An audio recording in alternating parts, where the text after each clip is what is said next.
प्रस्तुत करती है और उसका उदाहरण चिकित्सा स्वास्थ्य और चिकित्सा शिक्षा विभाग भी हम सबके सामने है। पिछले 8 साढ़े 8 वर्ष के अंदर एक लंबी छलांग लगाने में विभाग ने सफलता प्राप्त की है। हर एक क्षेत्र में कुछ न कुछ नया परिवर्तन करके दिखाया है। यह परिवर्तन प्रधानमंत्री मोदी जी के विकसित भारत की उस संकल्पना को आगे बढ़ाने का ही क्रम है, जिसमें स्वास्थ्य के क्षेत्र में, शिक्षा के क्षेत्र में, कृषि विकास और जल संसाधन के क्षेत्र में, रोजगार और स्किल डेवलपमेंट के लिए, या फिर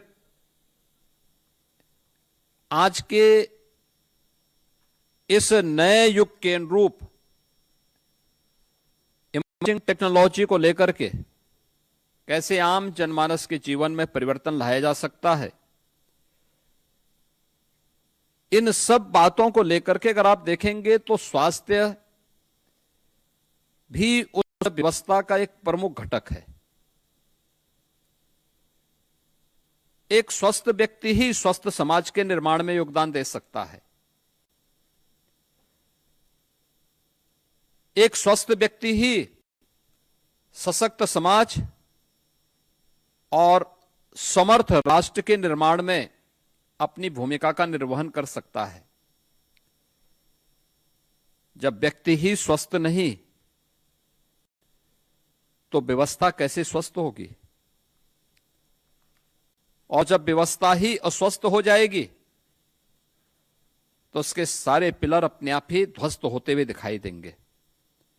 और यही सब कुछ होता था। 2017 के पहले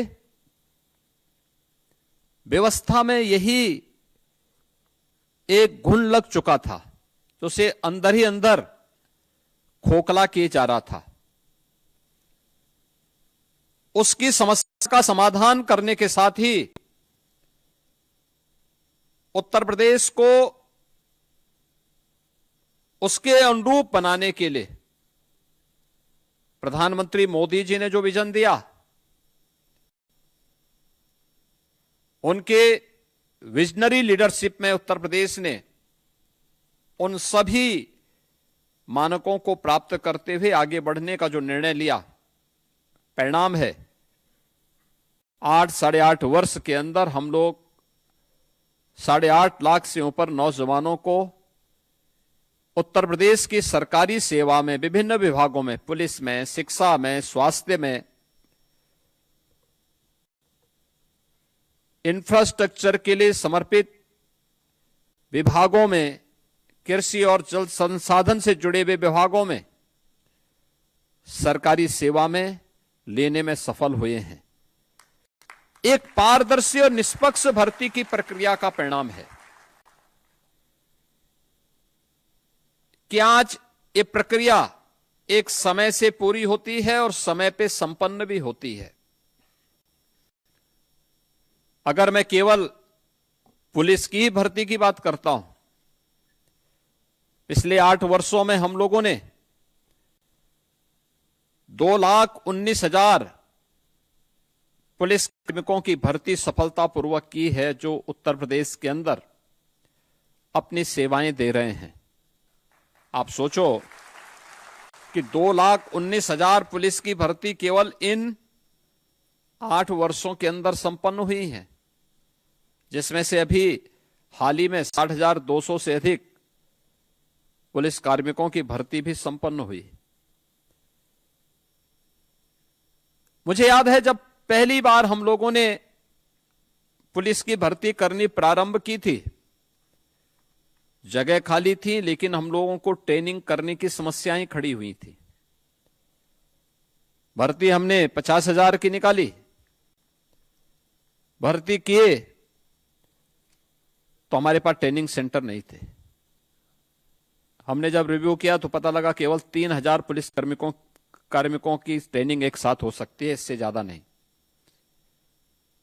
हमने मिलिट्री, पैरामिलिट्री, अन्य राज्यों के ट्रेनिंग सेंटर लिए,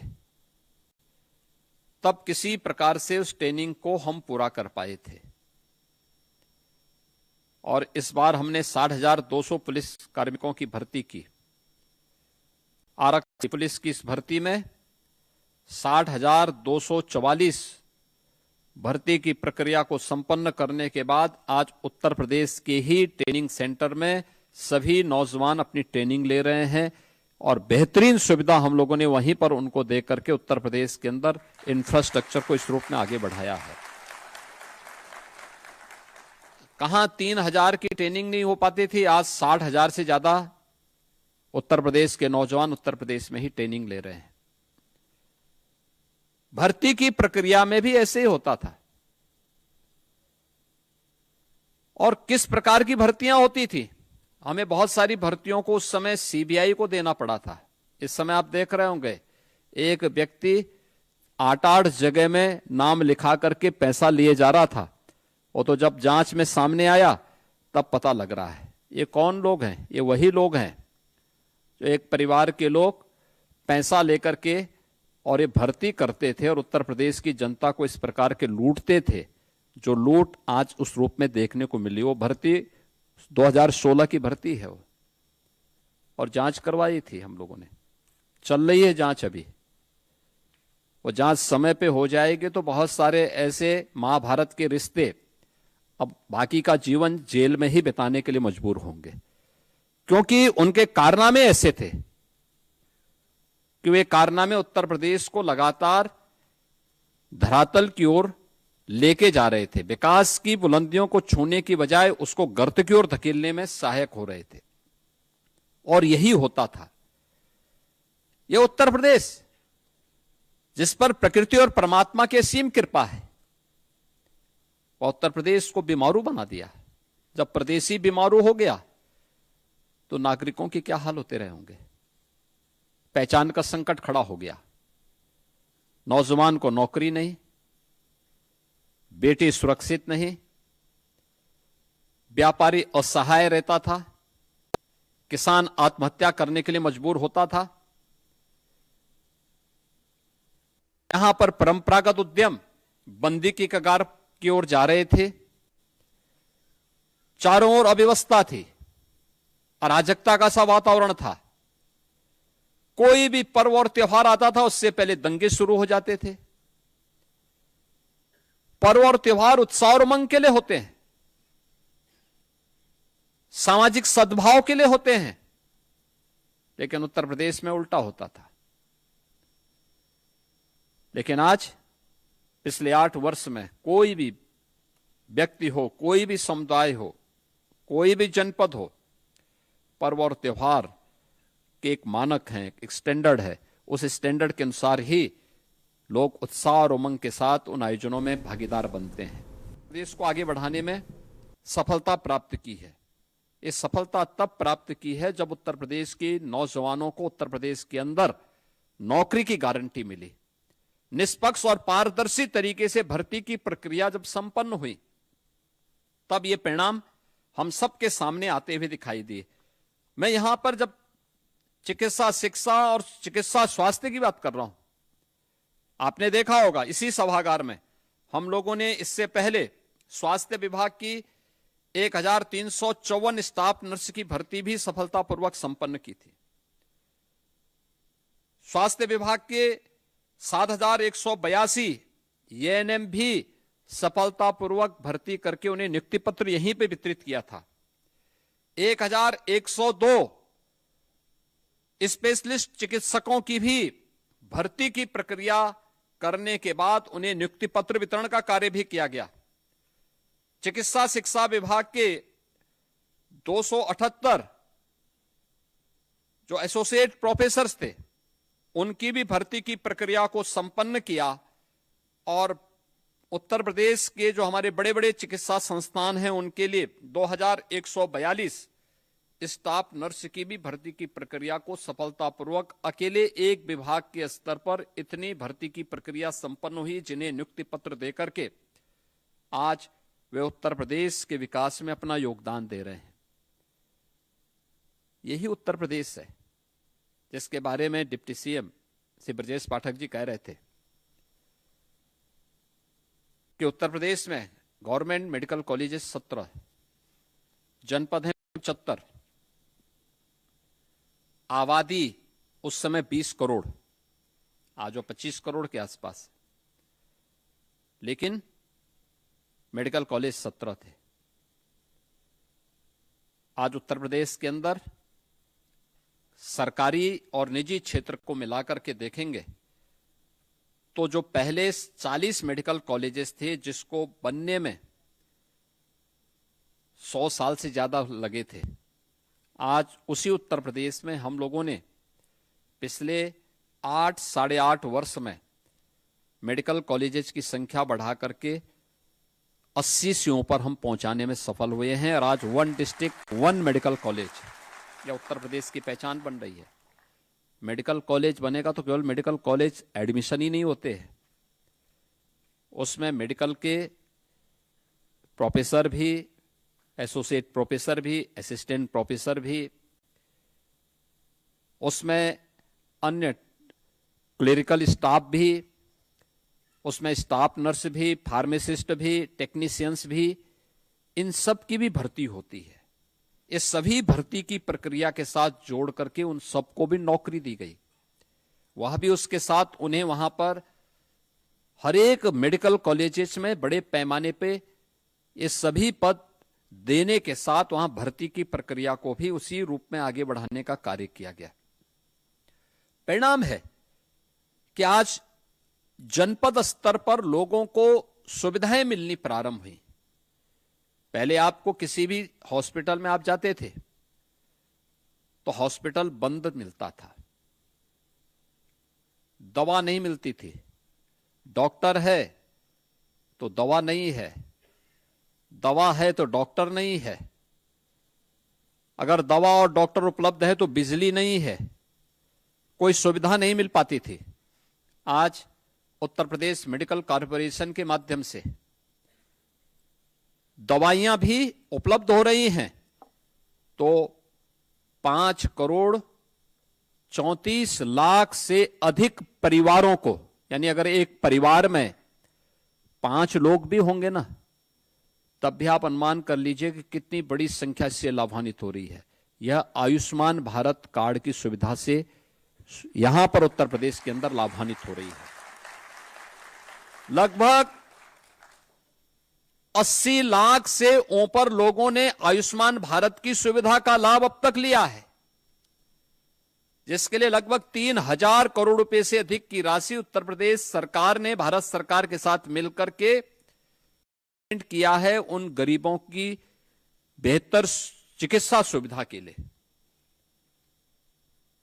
अभी हाल ही में हम लोगों ने उत्तर प्रदेश के चिकित्सा शिक्षकों के लिए कैशलेस मेडिकल सुविधा की घोषणा की है। आप अनुमान करिए कि 11 लाख शिक्षक यानी 11 लाख परिवार, सीधे सीधे 55 लाख लोग सीधे सीधे इस सुविधा से लाभान्वित होने वाले हैं। यानी आज सरकार के पास क्षमता है तो सरकार ये सुविधा उनको उपलब्ध करवा रही है, और वह गवर्नमेंट मेडिकल कॉलेजेस में भी, इम्पैनल्ड हॉस्पिटल्स में भी ये सुविधा प्राप्त कर रहे हैं। पहले इक्के दुक्के हॉस्पिटल में, लखनऊ में या बीएचयू वगैरह में छोड़ दिया जाए तो बाकी कहां आईसीयू कहीं भी नहीं था, ब्लड बैंक नहीं मिल पाता था, डिजिटल एक्सरे, कलर डॉपलर नहीं मिल पाता था, सीटी और एमआरआई तो बहुत दूर की बात है। आज उत्तर प्रदेश के अंदर आप देखेंगे हर जनपद में ब्लड बैंक है, हर जनपद में आईसीयू की सुविधा है। हम लोग जब 17 में आए थे तब उत्तर प्रदेश के अंदर 2/3 से अधिक जनपद ऐसे थे जहां पर एक भी आईसीयू के बेड नहीं थे। आज उत्तर प्रदेश के अंदर हर जगह आप जाएंगे, आपको वहां पे आईसीयू के बेड भी मिलेंगे, मिनी आईसीयू भी मिलेंगे, डिजिटल एक्सरे की सुविधा मिलेगी, ब्लड बैंक भी मिलेगा। किसी भी प्रकार की वायरस जनित, विषाणु जनित बीमारी में जिसमें प्लेटलेट्स काउंट कम होते हैं, तो ब्लड सेपरेटर यूनिट या इस प्रकार की सुविधा भी वहां लोगों को, एक सामान्य गरीब से गरीब पेशेंट को प्राप्त होता है। डायलिसिस की सुविधा सभी 75 जनपदों में फ्री में सुविधा, हर गरीब के लिए फ्री में सुविधा। ऐसे ही हर एक क्षेत्र में यह सुविधा उपलब्ध करो। यानी अगर मेडिकल कॉलेजेस की संख्या, हॉस्पिटल्स की संख्या बढ़ी है, तो जनता को दी जाने वाली सुविधाएं भी उसी क्रम में बढ़ाई गई हैं। टेक्नीशियन हो या फिर कनिष्क सहायक, ये किसी भी संस्थान की एक बैकबोन होती है, उसकी रीढ़ की हड्डी होती है। आप अगर अपनी कार्य पद्धति को ठीक करेंगे, बहुत सारे लोगों को सहायता मिलती है। कनिष्क सहायक क्लेरिकल काम उसका होगा, लेकिन अगर वह अपनी कार्य पद्धति के माध्यम से फाइल में तीव्रता ला दे, त्वरित गति से कार्य करना प्रारंभ करेगा, तो कहीं कोई समस्या नहीं आ सकती। अनावश्यक रूप से किसी को वेट नहीं करना पड़ेगा, ना पेशेंट परेशान होगा, ना इंपैनल्ड हॉस्पिटल, ना कोई अन्य कर्मचारी या कोई डॉक्टर, कोई भी परेशान नहीं होगा। ऐसे ही टेक्नीशियन समय पे अपने सारे कार्यों को करें और अपने कौशलता का परिचय न केवल एक्सरे या अल्ट्रासाउंड करने में करें, बल्कि इस बात का भी ध्यान रखें कि अब जो नए उस पर आप देखते होंगे, नई टेक्नोलॉजी से जुड़े हुए जितने भी इस प्रकार के मशीनें आई हैं, उनके जो वायर होते हैं बहुत सॉफ्ट होते हैं। ऑप्टिकल फाइबर जो इस्तेमाल किया जाता है, उसको कैसे फोल्ड करना है, कैसे सुरक्षित रखना है, अगर आपने उसमें थोड़ी भी लापरवाही की तो फिर वो एक्सरे बंद हो जाएगा, अब वे मशीनें काम करनी बंद कर देंगे। हमें उस समय देखना होगा, उसके बारे में पहले से ट्रेनिंग लेनी होगी, पहले से अपनी तैयारी करनी होगी। आज भी आप देख रहे होंगे कि यहां पे एक साथ 1112 तो कनिष्क सहायक और 22 टेक्नीशियन एक साथ नियुक्ति पत्र प्राप्त कर रहे हैं। यानी बहुत बड़ी संख्या है। ये बड़ी संख्या इस बात को बताती है कि सरकार की इच्छा शक्ति है कि हम जनता जनार्दन की सेवा के लिए अच्छे लोग दें। चयन की प्रक्रिया इसीलिए संपन्न हुई। आपने देखा होगा चयन की प्रक्रिया आपकी 2 स्तरीय थी। पहले आपने पीईटी पास किया होगा, पीईटी पास करने के बाद फिर अधीनस्थ सेवा चयन आयोग ने आपकी चयन की प्रक्रिया को संपन्न किया। यानी कहीं भी कोई गुंजाइश नहीं है कि कोई व्यक्ति इधर उधर से सिफारिश कर सके, कहीं भी वो कर सकें। आपने देखा होगा अभी कल ही पीईटी की परीक्षाएं संपन्न हुई, 25 लाख लोग उसमें एप्लीकेंट हुए। सरकार उन सबको कहीं ना कहीं समायोजित करने के लिए अलग अलग क्षेत्र में, कोई सरकारी क्षेत्र में जा रहा है, कोई निजी क्षेत्र में जा रहा है, कोई स्वयं का उद्यम स्थापित कर रहा है, कोई एमएसएमई सेक्टर में जाएगा। कार्य की कमी नहीं, कार्य करने की इच्छा शक्ति होनी चाहिए और उस होने के अभ्यास को ही सरकार आगे बढ़ाने में एक बड़ी भूमिका का निर्वहन कर रही है।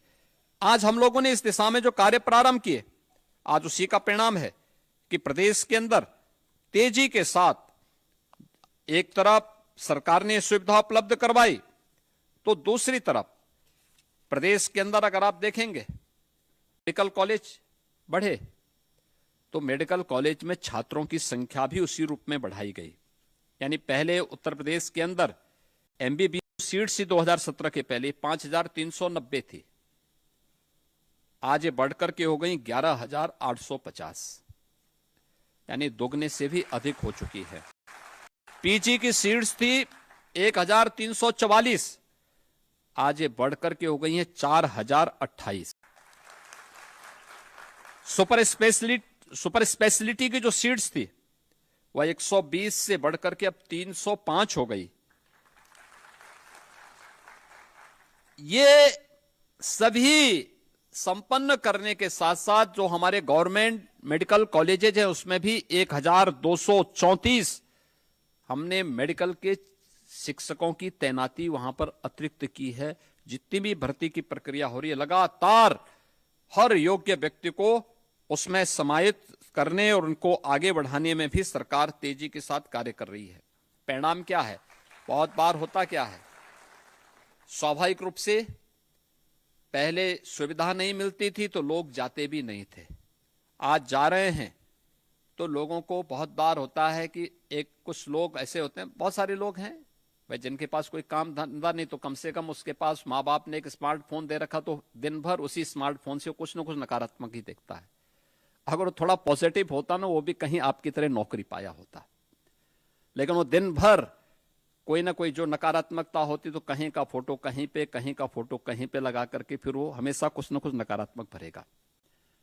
और उसका परिणाम क्या होता है कि वह आपकी छवि को खराब करने का प्रयास करेगा, विभाग की छवि को खराब करने का प्रयास करेगा, शासन की छवि को खराब करने का प्रयास करेगा। हमें उससे सतर्क रहना होगा। अगर हम पूरी प्रतिबद्धता के साथ कार्य कर रहे हैं, पूरी ईमानदारी के साथ काम कर रहे हैं, तो बिना भय के जो बेहतर हो सकता है वह करने की हमें स्थिति पैदा करनी चाहिए। और मैं आज के इस अवसर पर आपसे यही कहूंगा कि इतनी बड़ी संख्या में नियुक्ति की प्रक्रिया पारदर्शी तरीके से संपन्न हो रही है। परिणाम उत्तर प्रदेश आगे बढ़ रहा है। परिणाम यहां पे बहुत सारी ऐसी बीमारियां थी जो प्रदेश के अंदर इस सीजन में भय और दहशत का कारण बनती थी, आज भय और दहशत का कारण नहीं है। भय और दहशत का कारण नहीं, क्योंकि बीमारी समाप्त हो चुकी है, पूरी तरह उसको कंट्रोल कर दिया गया है। यही सीजन होते थे। इंसेफ्लाइटिस से, मलेरिया से, डेंगू से, कालाजार से, चिकनगुनिया से पूरा जनपद भरा पड़ा रहता था। लोग मरते थे, बड़े पैमाने पर मरते थे, कोई पूछता नहीं था। लेकिन आज पूरी तरह नियंत्रण में, बीमारी पूरी तरह नियंत्रण में। ये चीजें दिखती है कि जब सरकार के द्वारा अच्छे कदम बढ़ाए जाते हैं तो परिणाम आने में समय नहीं लगता है, और ये परिणाम बताते हैं कि कुछ अच्छा किया गया है। उस अच्छे को और अच्छा करने की दिशा में ये नियुक्ति पत्र वितरित हो रहे हैं। कोई सिफारिश आपको नहीं करनी पड़ी, कोई लेन देन कहीं से नहीं करना पड़ा। तो सरकार भी आपसे अपेक्षा रखती है कि बिना किसी सिफारिश के सामने जो भी आया उसको मान करके चलिए कि वह ईश्वर की एक प्रतिकृति है। वह आपके सामने आया है, भले ही गरीब दिखता होगा लेकिन उसके प्रति श्रद्धा और सम्मान का भाव हो, उसको हम पूरी सेवा दें, बेहतर से बेहतर सेवा दें। किसी भी स्तर पर उसके साथ कोई भेदभाव नहीं होना चाहिए। अगर ये आप करके दिखाते हैं तो अपनी जिम्मेदारियों का ईमानदारी पूर्वक निर्वहन करते हैं।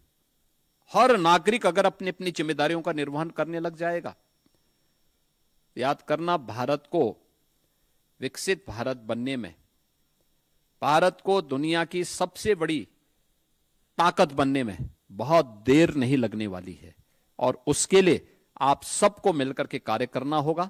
आज के इस अवसर पर मैं एक बार फिर से आप सभी को इस नियुक्ति पत्र वितरण कार्यक्रम के अवसर पर आपको, आपके अभिभावकों को हृदय से बधाई देता हूं, आपके उज्जवलमय भविष्य की कामना करता हूं।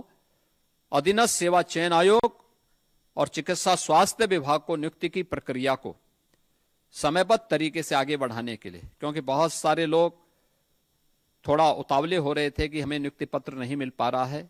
हमने कहा वेरिफिकेशन होने दीजिए, क्योंकि वेरिफिकेशन का परिणाम क्या होता है कि फिर एक ही व्यक्ति 8-8 जगह से वेतन आहरित नहीं कर सकता। बदनामी तो आप ही लोगों की होती है फिर। इसलिए उस वेरिफिकेशन की प्रक्रिया को संपन्न करने में थोड़ा समय लग जाता है, लेकिन आज ये कार्यक्रम संपन्न हो रहा है। आप सबको मैं हृदय से बधाई देता हूं, अपनी शुभकामनाएं देता हूं। धन्यवाद। जय हिंद।